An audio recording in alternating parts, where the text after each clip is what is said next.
கர்த்தருடைய பரிசுத்த நாமத்துக்கு மகிமை உண்டாவதாக.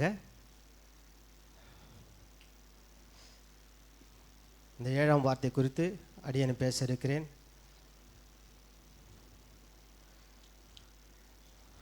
யாரோ ஒருத்தர் லாஸ்ட்லேருந்து அப்பா சீக்கிரம் முடிச்சேன்னா உனக்கு புண்ணியமாக போகும்பான்ற மாதிரி கேட்குது. சாப்பாடு ஒன்றும் ரெடியாக இல்லை, இப்போ தான் தண்ணியே போட்டிருக்காங்க. இன்னும் என்னப்பா இவ்வளோ நேரம் பேச போகிறேன், எல்லாம் பேசி முடிச்சிட்டாங்க, முடிஞ்சே போச்சு. சித்தார்த்த பேர் முடிச்சிட்டே போயிட்டாரு, இப்போ தான் நீ வந்து ஆரம்பிக்கிறியா? கர்த்தருக்கு ஸ்தோத்திரம். அன்பின் பரலோக பரிசுத்த பிதாவே, நன்றி துதிக்கிறோம், ஸ்தோத்திரிக்கிறோம்.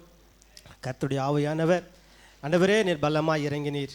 ஆண்டவரே இறங்குவீர் அப்பா. ஆண்டவரே நீர் பேச போக வார்த்தைக்காக நன்றி செலுத்துகிறோம். நான் நல்ல ஆண்டவரே மாம்சத்தை மறைத்து ஆவியானவரை பேசும்படியாக ஜெபிக்கிறேன்ப்பா. ஸ்தோத்திரம். பாவியை மீட்க வந்தவரே, தூய தேவனின் ஆவியை தந்தவரே. பாவியை மீட்க வந்தவரே, தேவ ஆவியை ஜீவனில் தந்தவரே. பிதாவேவும் கரங்களில் தந்து விட்டேன், பிதாவேவும் கரங்களில் என் ஆவியை தந்து விட்டேன் என்று உன்னதத்தில் மலர்ந்த ஒப்புவிப்பு, உன்னதமான ஒப்புவிப்பு. கல்வாரி என்னும் தோட்டத்திலே என் கர்த்தர் தொங்கும் மரத்தினிலே, கல்வாரி என்னும் தோட்டத்திலே என் கர்த்தர் தொங்கும் மரத்தினிலே. பாவியை மீட்க வந்தவரே, தூய தேவனின் ஆவியை தந்தவரே. பாவியை மீட்க வந்தவரே, தூய தேவனின் ஆவியை தந்தவரே. பிதாவேவும் கரங்களில் என் ஆவியை தந்து விட்டேன் என்று, பிதாவேவும் கரங்களில் என் ஆவியை தந்து விட்டேன் என்று உன்னதத்தில் மலர்ந்த ஒப்புவிப்பு, உன்னதமான ஒப்புவிப்பு. ஹல்லேலூயா. கர்த்தருக்கு ஸ்தோத்திரம். லூக்கா எழுதின சுவிசேஷம் 23ஆம் அதிகாரம் 46ஆம் வசனம் வாசிங்க. ஆவியை ஒப்புவிக்கிறேன் என்று மகா சத்தமாய் கூப்பிட்டு சொன்னார். இப்படி சொல்லி ஜீவனை விட்டார். பிதாவே உம்முடைய கைகளில் என் ஆவியை ஒப்புவிக்கிறேன் என்று இயேசு மகா சத்தமாய் கூப்பிட்டு ஜீவனை விட்டார் என்று சொல்லிப்பார். இந்த 4 சுவிசேஷத்திலும் மத்தேயு 27:50 மகா சத்தமாய் கூப்பிட்டு ஆவியை விட்டார்னு இருக்கும். மார்க் எழுதின சுவிசேஷத்தில் 37ஆம் வசனம் மகா சத்தமாய் கூப்பிட்டு ஜீவனை விட்டார்னு இருக்கும். யோவான் 19:30 ஆவியை ஒப்பு கொடுத்தார்னு இருக்கும். இந்த 4 சுவிசேஷத்துக்கும் இல்லாமல் ஒரு லூக்கா சுவிசேஷத்தை ஒரு முழுமையான ஒரு பதிவு போட்டிருக்கிறதுனால அந்த வசனத்தை நம்ம தியானித்து கொண்டு இருக்கிறோம். இப்போ இஸ்ரவேலில் பார்த்தீங்கன்னா ஆண்டவராக இயேசு கிறிஸ்து சிலுவையில் தொங்கிக்கும் போது பிதாவே உம்முடைய கரத்தில் என் ஆவியை ஒப்புவிக்கிறேன். இந்த வார்த்தை வந்து ஒவ்வொரு இஸ்ரவேலர் குடும்பத்திலையும், இஸ்ரவேலிலையும், யூதா தேசத்திலையும் நம்முடைய ஆண்டவருடைய ஜனங்கள் அதை சொல்லி கொடுப்பாங்க. எப்போவுமே ஒரு வேலையை முடிக்கும்போது இல்லை இரவு நேரத்தில் தூங்க போது படுக்கும்போது ஆண்டவரே எங்களுடைய ஆவியை உங்களுடைய கரத்தில் ஒப்புவிக்கிறேன் அப்படின்னு சொல்லிட்டு சொல்கிறது வழக்கம் இஸ்ரவேலில். அந்த இஸ்ரவேலில் அந்த வழக்கத்தின்படியே ஆண்டவராக இயேசு என்ன பண்ணார்னா என்னுடைய ஆவியை நம்முடைய கரத்தில் ஒப்புவிக்கிறேன். அது ஒரு வழக்கமாகவும் இருந்தது. இன்றைக்கும் நம்முடைய சபைகளில் குடும்பங்களில் ஜெபத்தில் பிரேயரில் அநேகருடைய குடும்ப ஜெபத்தில் என்ன பண்ணுறோன்னா பாட்டுங்கள்லாம் பாடுறோம். என்னுடைய ஆவியை இந்த நாள் முழுதும் நாங்கள் எல்லாத்தையும் பாதுகாத்தோம் அப்படின்னு சொல்லிட்டு ஒரு ஜெபம் பண்ணி முடிக்கிறது. அதுக்கு ஒரு பாட்டு இருக்குது. கர்த்தருக்கு ஸ்தோத்திரம். சூரியன் மறைந்து அந்தகாரம் சூழ்ந்தது, சூரியன் மறைந்து அந்தகாரம் சூழ்ந்தது. சோர்ந்த எந்தகம் மயங்குமே இலை பார போகுது, சோர்ந்த எந்தகம் மயங்குமே இலை பார போகுது.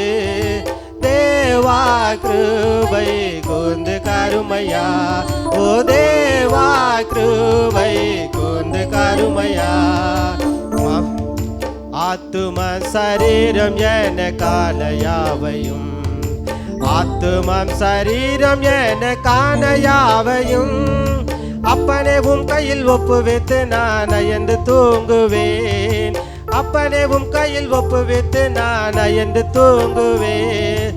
தேவா கிருபை கூர்ந்து கருமையா.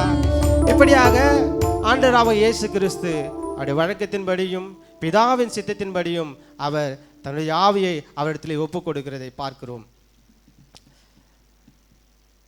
அந்த அதிகாரத்தில் வந்து பார்த்தீங்களா, பிரசங்கி 12:7 வாசிங்க.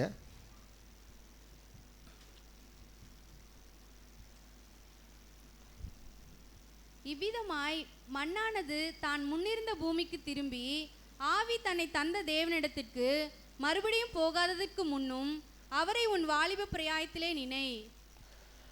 மண்ணானது நம்முடைய சரீரம் ஒரு மண். ஆண்டவரை இயேசு கிறிஸ்து மாம்சத்தில் வெளிப்பட்டார். தேவ குமாரனாக இருந்தார். தேவன் ப்ளஸ் குமாரன், தேவனுடைய சாயலாகவே இருந்தார். அவர் சிருஷ்டிக்கப்பட்டார், இந்த பூமிக்கு வந்தார், நமக்காக அடிக்கப்பட்டார், மரித்தார். இப்பொழுது அவருடைய ஆவி தேவனிடத்தில் வந்தது. ஆகவே அதை தேவனுக்கு கொடுக்கும்படியாக அவர் அங்கே ஒப்பு கொடுக்கிறார். யோவான் 10:15 வாசிங்க.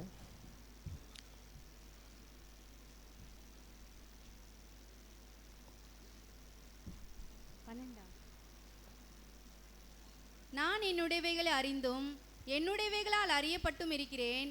ஆடுகளுக்காக என் ஜீவனையும் கொடுக்கிறேன்.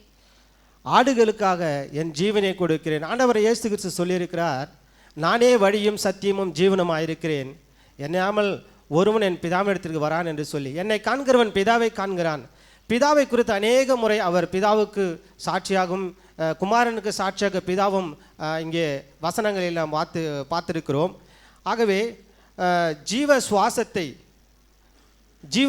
என்ன பண்ணார் ஆண்டவர்? ஆதியாகமத்தில் வாசிக்கிற 2:7 அவர் ஜீவ சுவாசத்தை ஊதும் போது மனுஷனுக்கு என்ன பண்ணார்? ஜீவ ஆத்துமானவனான் அப்படின்னு சொல்லி பார்க்குறோம். அந்த ஜீவ ஆத்துமா தேவனிடத்திலிருந்து வந்து அதை தேவனிடத்தில் ஒப்புவிக்கிறார். நிறைய பேருக்கு சொல்கிறோம், நம்ம சொந்தம் அவங்க, நம்ம தூரத்து சொந்தம், நம்ம சித்தி அத்தா அப்படின்னு சொல்கிறோம். ஆனால் அந்த தொப்புள் கொடி உறவுன்னு சொல்கிறோம். நம்ம யாரும் தொப்புள் கொடி வேறு, ஆதாமனுடைய வந்தது தான் தொப்புள் கொடி. ஆனாலும் ஆவி யாருடையது? அது தேவனுடைய. அதை நீங்கள் யாரும் மறக்கணும். அதுக்கு ஒரு உதாரணம் சொல்லணும்னு சொன்னால், நீங்கள் இப்போ நம்ம எல்லாம் உட்காந்துருக்கோம், எல்லார் கையில் ஒரு பலூனை கொடுத்து நீங்கள் ஊதனா எல்லாம் ஒருத்தருடைய வாயிலிருந்து ஒரு 100 பலூனை கூட பண்ணலாம். அதில் யார் ஃபில்லப் பண்ணி கொடுக்கலாம். எல்லா பலூன்லேயும் ஒருவருடைய ஆவியோட 100 பலூன் இருக்கும், இல்லை 200 இருக்கும். இப்படியாக நம்முடைய சுவாசம் எல்லாம் வெவ்வேறு நம்ம பேர் தனித்தனியாக இருந்தாலும் நமக்குள்ளே இருக்கிற ஆவி அது தேவனுடையது. அதை யாரும் மறுக்க முடியாது. ஆகவே தான் தேவ சாயலாகவும் தேவ சிருஷ்டிப்பாகவும் இருக்கிற மனுஷனை நீ ஒன்றும் செய்யாதே, அது தேவனுடையது. மனுஷனை துக்கப்படுத்தினால் அதை தேவனை துக்கப்படுத்தக்கூடும். ஆகவே தான் மனுஷனுக்கு விரோதமாக நாம் செய்கிற காரியங்கள், அவர் மனஸ்தாபங்கள் எல்லாம் கர்த்தருக்கு விரோதமாக போகிறது என்று சொல்லி மனுஷனுடைய ஆவி தேவனுடையது என்று சொல்லி ஆண்டவர் நமக்கு ஒரு எச்சரிப்பை கொடுத்திருக்கிறார். அதற்குபடியாக தீர்க்க தரிசனை நிறைவேற்றும்படியாக அவர் தன்னை ஒப்பு கொடுத்திருக்கிறார். அநேக தீர்க்கதரிசி, ஏசாயா தீர்க்கதரிசி சொல்லப்போனால் ஒரு கிறிஸ்துவுக்கு முன்பாக ஒரு 600 வருஷத்துக்கு முன்பாக அவர் வந்து கிறிஸ்து எப்படி இருப்பார், எப்படி பாடுபடுவார், மரிப்பார், எப்படி எல்லாவற்றையும் குறித்து எழுதியிருக்கிறார். சங்கீதக்காரர்கள் சங்கீதத்தில் எழுதியிருக்கிறார். அநேக தீர்க்கதரிசிகள் எழுதியிருந்தாலும் அவர் ஒரு தீர்க்க தரிசனங்களை தேவனுடைய தீர்க்க தரிசனம் நிறைவேற்றும்படியாக இந்த உலகத்தில் அவர் வந்து அவர் அதற்காக தன்னை ஒப்பு கொடுத்திருக்கிறார். பழைய ஏற்பாட்டில் பற்றில மொத்தம் 110 தீர்க்கதரிசிகள் அந்த வசனத்துக்கு அவர் எழுதியிருப்பாங்க. மத்திய 5:6-7 பார்த்தீங்கன்னா மலைப்பிரசங்கத்தில் வந்து 17 முறை வந்து பிதாவேன்னு சொல்லி கூப்பிட்டுருப்பார். ஒரு 2-3 உதாரணம் பார்க்கணுன்னா யோவான் 8:29 என்னை அனுப்பினவர் என்னோடு கூட இருக்கிறார் அப்படின்னு சொல்லி. அதே 5:19 தாமாக எதையும் செய்யலை, பிதா சொல்லாமல் நான் எதையும் செய்ய மாட்டேன். 4:34 பார்த்தீங்கன்னா அனுப்புருடைய சித்தத்தின்படியே நான் செய்கிறேன். 11:40 இதெல்லாமே யோவான் தான். செவி கொடுக்கிறார். 11:41 பார்க்குறோம், செவி கொடுக்கிறார். பிதா எனக்கு செவி கொடுக்கிறார். அதனால தான் எல்லா விதத்திலும் முதல் வார்த்தையில் ஆரம்பித்து மன்னிப்புன்னு ஆரம்பித்து 2வது வார்த்தை 3வது வார்த்தை எல்லாத்துலேயும் லாஸ்ட்டு கடைசியில் பார்த்தீங்கன்னா 7வது வார்த்தையில் பிதாவேன்னு சொல்லார். ஆரம்பம் முதல் முடிவு வரை அவர் வாழ்ந்த காலத்தில் இருந்து முடிவு வரையுமே பிதாவோடைய அவரில் பிதாவின் சித்தம் இல்லாமல், பிதாவுடைய செயல் இல்லாமல், பிதாவுடைய வார்த்தை எல்லாம் அநேக கெத்செமனே தோட்டத்திலையும் பார்த்தீங்களா அவர் பிதாவோடு பேசிக்கொண்டு பலத்த சத்தமாய் அவர் ஜெபம் பண்ணி கொண்டும் அழுகையோடும் கண்ணீரோடும், ஆண்டவரே இந்த பாத்திரம் என்னை விட்டு நீங்கள் கொடுமானால் நீங்கள் செய்யும், இந்த பாத்திரம் என்னை விட்டு எடுபட்டு போனால் போகட்டும், ஆண்டவரே என்னாலும் ஆண்டவரே உம்முடைய சித்தம் தான் அப்படின்னு சொல்லிட்டு தன்னுடைய சித்தத்துக்கு அவர் ஒப்பு கொடுத்து அங்கே வருவதை பார்க்கிறோம். ஆகவே லாசருவை உயிரோடு எழுப்பின கர்த்தர் அப்பவும் சொல்கிறார், ஆண்டவர் பிதாவே நீர் எனக்கு செவி கொடுத்தீர் என்று. ஏன்னா ஆண்டவர் பிதாவோடு இல்லாமல் எந்த ஒரு அற்புதத்தையும் காரியத்தையும், எந்த ஒரு கானானூரில் சேர்ந்த அந்த கல்யாணம் சேர்ந்த அற்புதமும் ஆண்டவர் அவருடைய சித்தம் இல்லாமல் எதுவுமே செய்கிறதில்ல. அடுத்ததாக ஊழியத்துக்காக ஒரு ஒப்புவித்தல். ஆண்டவர் பார்த்தீங்கன்னா ஊழியத்துக்கு அவர் ஒப்பு கொடுத்துருக்காரு. யோவான் 17:4 வாசிங்க.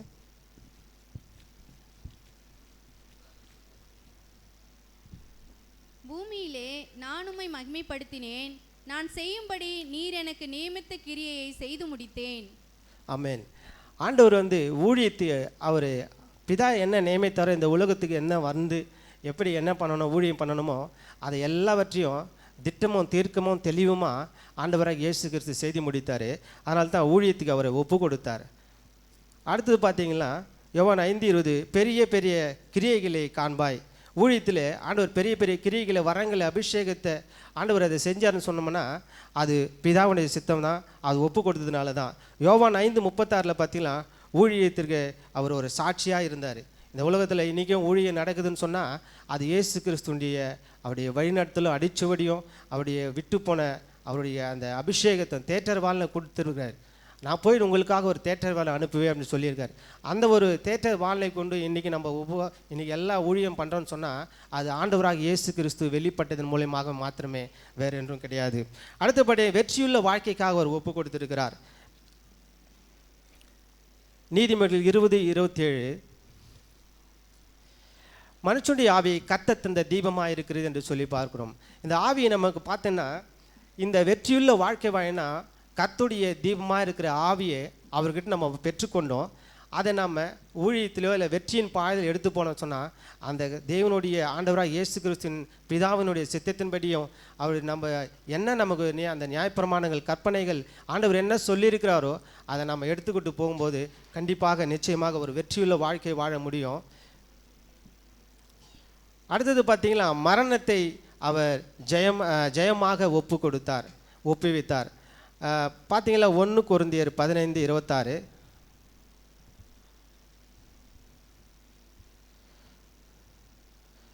அதாவது என்ன பார்த்தீங்களா பரிகசிக்கப்படும் கடைசி சத்துரு மரணம். ஆண்டவர் ஆவியை ஒப்பு கொடுக்கிறதுனா அடுத்தது என்ன சம்பவிக்கும்? மரணம் தான் சம்பவிக்கும். அந்த மரணத்தின் விளிம்பில் நின்று அவர் கூப்பிடுகிறார், தேவனை நோக்கி பார்க்கிறார்.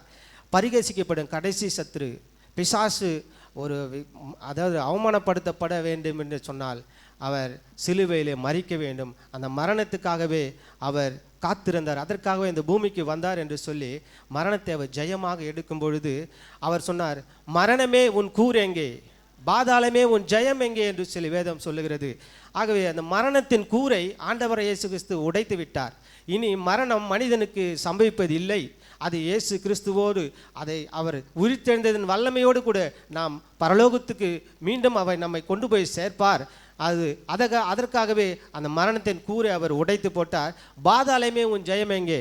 பாதாளம் என்றது அது பிசாசுக்காக உண்டு பண்ணப்பட்டது. அந்த பாதாளத்தை ஜெயமாக்க மனுஷனை பரலோகத்துக்கு கொண்டு போகவும் அவர் நமக்காக கட்டப்பட்டிருக்கிற ஸ்தலத்திலே நம்ம கொண்டு போய் சேர்க்கவும் அவர் ஆயத்தப்படுத்தி கொண்டிருக்கிறார். அதற்காக அந்த பாதாளத்தை உன் ஜெயம் எங்கே என்று சொல்லி வசனம் இங்கே சொல்லுகிறது. அடுத்தபடியாக புதிய மார்க்கத்துக்கான ஒரு ஒப்பிப்பு. புதிய மார்க்கத்தை மத்திய 27:51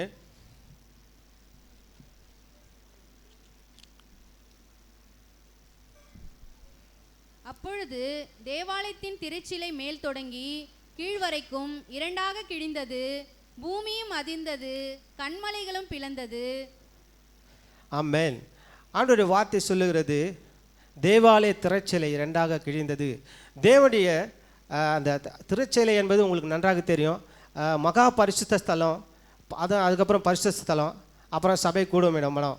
இந்த 3 பிரிவாகவும் 4 பிரிவாகவும் இருக்கிற சபையை அவர் ஆண்டவராக இயேசு கிறிஸ்து அது மரித்ததினாலே ஒரே ஒரு மகா பரிசுத்த ஸ்தலத்தில் யாருமே போக முடியாது. ஆசாரியன் மட்டும்தான் போயிட்டு நம்முடைய ஜனங்களுடைய பாவங்களுக்காகவும் மனுஷனுடைய பாவங்களுக்காகவும் தன்னுடைய பாவங்களுக்காகவும் அவன் பலி செலுத்த முடியும். அந்த பலியை செலுத்துறத அது ஆண்டவராக இயேசு கிறிஸ்து மரித்ததினாலே ஒரே ஸ்தலமாக மாற்றிவிட்டார். நமக்கு அவர் இன்னும் சொல்லப்போனால் ஒரு மத்தியஸ்தராக பிதாவிடத்தில் நமக்காக பரிந்து பேசுகிறவராக அவர் காணப்படவும் செய்கிறார். அடுத்தது பார்த்தீங்கன்னா பிதாவின் சித்தம் செய்ய அவர் ஒப்பு கொடுக்கிறார். பிதாவின் சித்தம் செய்ய ஒப்பு கொடுக்கறதுனால அவர் என்ன பார்த்தீங்கன்னா, அவர் உங்களுக்கு எல்லாமே தெரியல, அதுதான் பேசுனீங்க, பிதாவின் சித்தத்தை பண்ணோம். என் சித்தம் அல்ல உம் சித்தம் நாதா,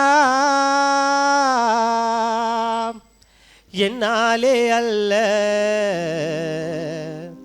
உம்மாலே ஆகும், என்னாலே அல்ல உம்மாலே ஆகும். என் சித்தம் அல்ல உம் சித்தம் நாதா, என்னாலே அல்ல உம்மாலே ஆகும், என்னாலே அல்ல உம்மாலே ஆகும். காலையில் தோன்றி மாலையில் மறைபவன் நாதா, காலையில் தோன்றி மாலையில் மறைபவன் நாதா, மலர் போல் பூத்து நிழல் போல் மறைபவன் நாதா, மலர் போல் பூத்து நிழல் போல் மறைபவன் நாதா.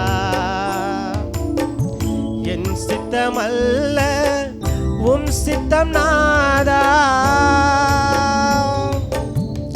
ஆண்டவராக இயேசு கிறிஸ்து தாமாகவே முன் வந்து நமக்காக சிலுவிலே மரித்தார். இதை பார்த்துக்கொண்டு 100க்கு அதிபதியெல்லாம் மெய்யாகவே இவர் தேவனுடைய குமார் என்று சொல்லி சாட்சி கொடுத்ததை நாம் பார்க்கிறோம். அடுத்தது பார்த்தீங்கன்னா நமக்கு பிரதான ஆசாரியனாக நம்ம ஒப்பு கொடுத்தார். எபிரேயர் 5:10.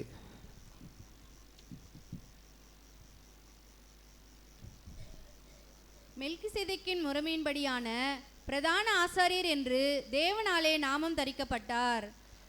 மெல்கிசேதேக்கின் முறைமை, அதாவது என்னென்னா, மெல்கிசேதேக் என்பது ஒரு தீர்க்கதரிசி, ஒரு ஆசாரியன்.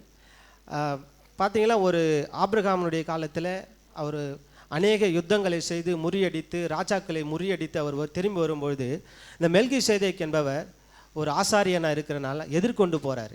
எதிர்கொண்டு போயிட்டு அவருக்கு அப்பத்தையும் அவர் திராட்சை ரசத்தையும் கொடுத்து அவர் ஆசீர்வதிக்கிறார். இப்படி அப்பத்தையும்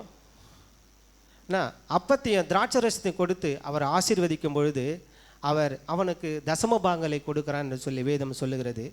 ஆனால் இங்கே நாம் பார்க்குறோம், அவர் மெல்கிசேதேக்கின் முறையின்படியே நமக்கு அவர் பிரதான ஆசாரியனாக இருக்கிறார் என்று சொல்லி. ஏன்னா நமக்காக எப்படி மெல்கிசேதேக்கு அப்பத்தையும் ஆபிரகாமுக்கு அப்பத்தையும் திராட்சை ரசத்தையும் கொடுத்தார், அதே போல் இயேசு கிறிஸ்துவும் உனக்காகவும் எனக்காகவும் நமக்காகவும் தன்னுடைய சரீரத்தை அப்பமாகவும் தன்னுடைய இரத்தத்தை திராட்சை ரசமாகவும் கொடுத்திருக்கிறார். ஆகவே தான் இந்த ஒரு புரிதல் நமக்குள்ளே இங்கே காணப்படுகிறது. ஆகவே சாலேமின் ராஜா சங்கையின் ராஜா சுவாமி வாருமே, சாலேமின் ராஜா சங்கையின் ராஜா சுவாமி வாருமே, இந்த தாரணி மீதினில் ஆளுகை செய்திட சடுதி வாருமே, சாலேமின் ராஜா சங்கையின் ராஜா சுவாமி வாருமே. இந்த சாலமேன் ராஜா சங்கையின் ராஜா வேற இல்லை, அந்த மெல்கிசேதேக்குடைய பேர் தான் அது. அதை புதிய ஏற்பாட்டில் இயேசு கிறிஸ்து நமக்காக மரித்ததினாலே அவரை தான் சாலமேன் ராஜா என்று சொல்லுகிறோம். ஹல்லேலூயா. அப்புறம் இதில் பார்த்தீங்கன்னா சத்துருக்களை உன் கையில் ஒப்பு கொடுத்ததுனால என்ன பண்ணுறாருன்னா, அந்த மெல்கிசேதேக்கு ஆபிரகாம் அவர் ஆசீர்வதிக்கிறார், சத்துருக்களை உங்களுடைய கையில் கொடுத்தேன்னு சொல்லிட்டு. இன்றைக்கி நம்மளுடைய அநேகர் நமக்கு சத்துருக்களை இருக்கிறாங்கன்னு சொன்னால் அதை கடைசியில் வாசிக்கிறோம், அவர் அந்த தசம பாகங்களை காணிக்கைகளை கொடுக்கிறார்.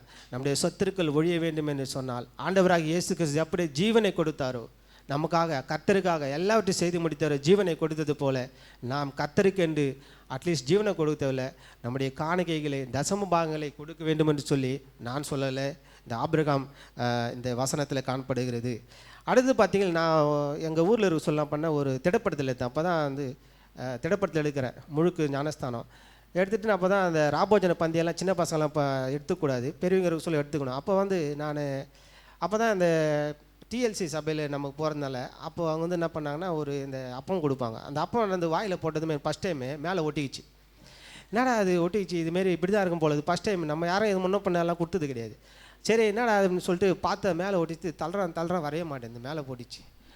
அப்புறம் என்னடா அது, உடனே இதை ஊழிக்கார் பார்த்தாரு, பல ஆளும் வந்து தலைமையிலே அடித்தார். என்னடா அது ஆண்டவருடைய சரீரத்தை போய் மென்னுக்கிறேன், என்ன வாயில் என்ன பண்ணுறேன்னு.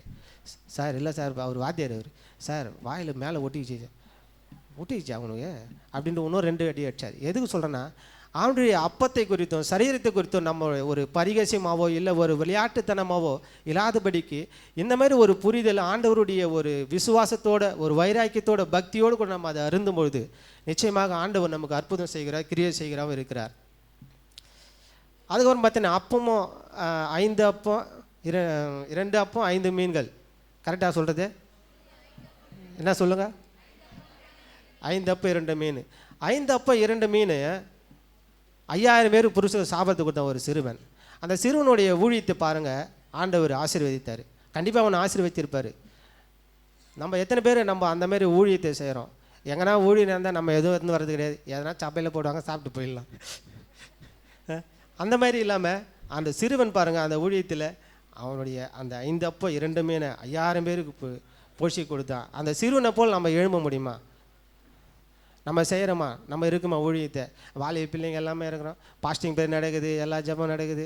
ஒருத்தர் 2 பேர் தான் விடாமல் வராங்க அந்த சபை பாஸ்டிங் ப்ரேயர். ஒரு நாள் கூட வரல, எங்கே போனாங்கன்னே தெரியல. ஆக அடுத்தது பார்த்தீங்கன்னா எலியா பசியாடு இருக்கார். அவரை போஷித்துக்கு என்ன பண்ணாங்கன்னா அப்பமா இறைச்சி எது எடுத்துன்னு வந்தது? காகத்தை.